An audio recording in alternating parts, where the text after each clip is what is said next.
It is I, SWF, and I will be posting again. In this video, we will be going over how volumetric lights work, and when and why you should use volumetric lights.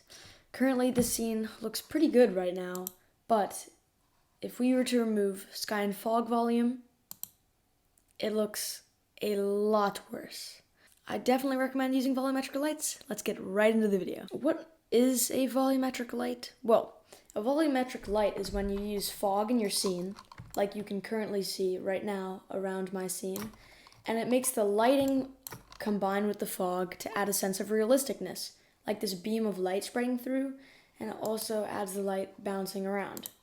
If we were to move the sky and fog volume, it looks a lot different than it does right now, because there's no light bouncing around. This is an indoor scene, and I will most likely do an outdoor scene for volumetric lights soon.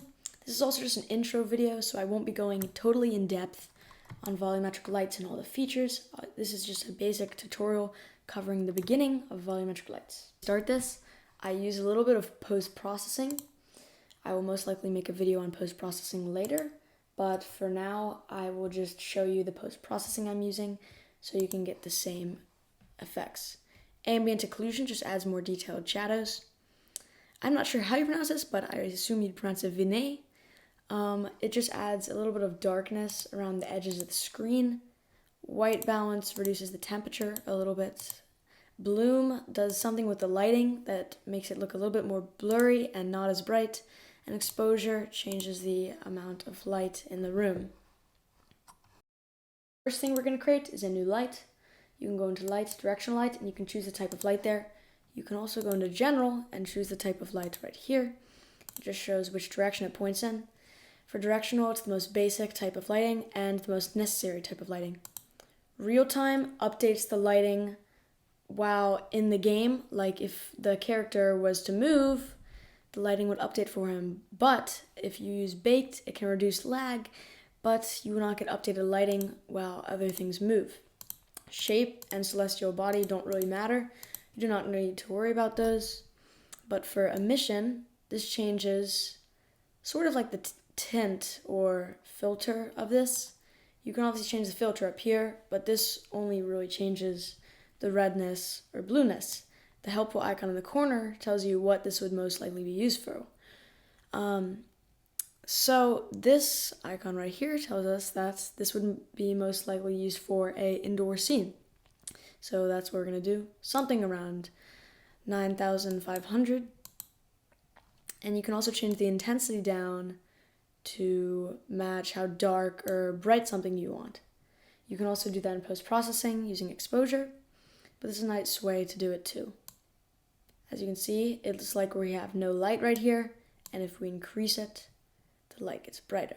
Something around here is good because it's like the clouds are peaking. Volumetrics is how the light interacts with the sky and fog volumes, but we don't need to enable that right now, but we are going to need that later. Shadow map. Now you can see a massive difference in how good the scene looks. Already it is starting to look a lot nicer than it did before, but those shadows look a little bit bad, so you can increase the resolution of the shadows to make the lines on the shadows look nicer. Now we are going to create a sky and fog volume. There we go. Everything looks a lot nicer and brighter and more realistic looking now. But we can change this. We do not want a physically based sky. We would like an HDRI sky. Although physically based skies can be nice for beginners, HDRI sky is more advanced and you can add a custom sky.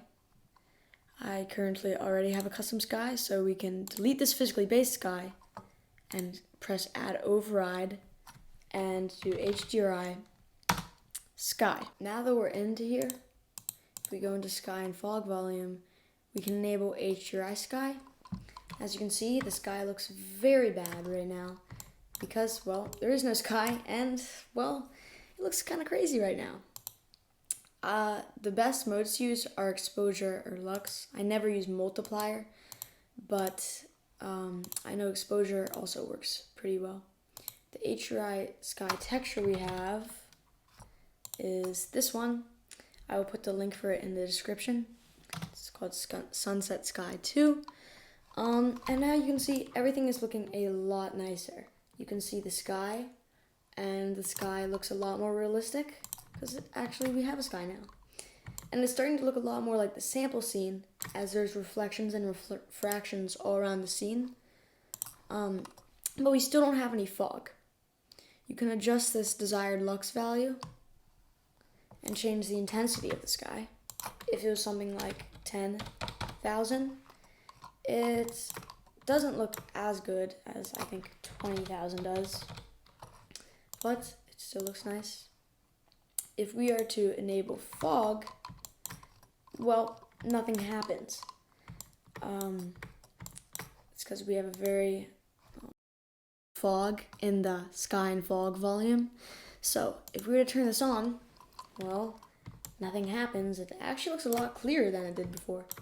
So that's because, first of all, the fog attenuation distance, which is the density at the base height of the fog, is 500, which is a lot.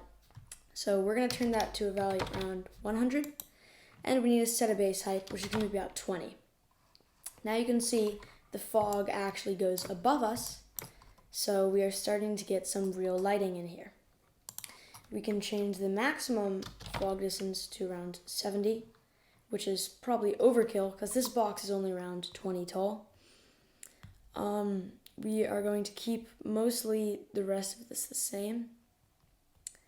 The ambient light probe dimmer, this thing automatically creates a light probe. As you can see, there are reflections on all the platforms. And if you dim that, it looks a little bit different. I will go over the rest of the lights and how to set up volumetrics for them. So first of all, as you saw in the beginning of the scene, this little red gem had a light around it. So we will go to our gem case, and I will just quickly view the spotlight. This spotlight looks pretty good, I would say, and that is because in Emission it has a low temperature, which causes that red feel. We could make it look very cold by doing that, but I would like it red because it makes it look like the gem is glowing red, because it is red. The at is the range at when the intensity is at its full length. So further than this, the intensity would not be this high. And of course, the range is how far it goes. So the at is sort of like a second intensity, just a more detailed version of that. Now, the reason this thing is volumetrics, if we were to disable this, this thing would have about no light. So in this, yep, it has around no light. It only just shines on this back wall here. If we're going to enable volumetrics though, it collides with the fog and makes it look like it is shining at us, which looks very nice. The Volumetric Multiplier enables how much volumetrics you want. It's pretty self-explanatory, but it is mostly just a type of exposure. Now I'm going to quickly go over the area light that you saw in the portal. It is just a green light, and it uses the same exact things for the at and the range, and without volumetrics, it would not look as good as it does now. Okay, if you want more content like this, subscribe and hit the notification bell. I will see you.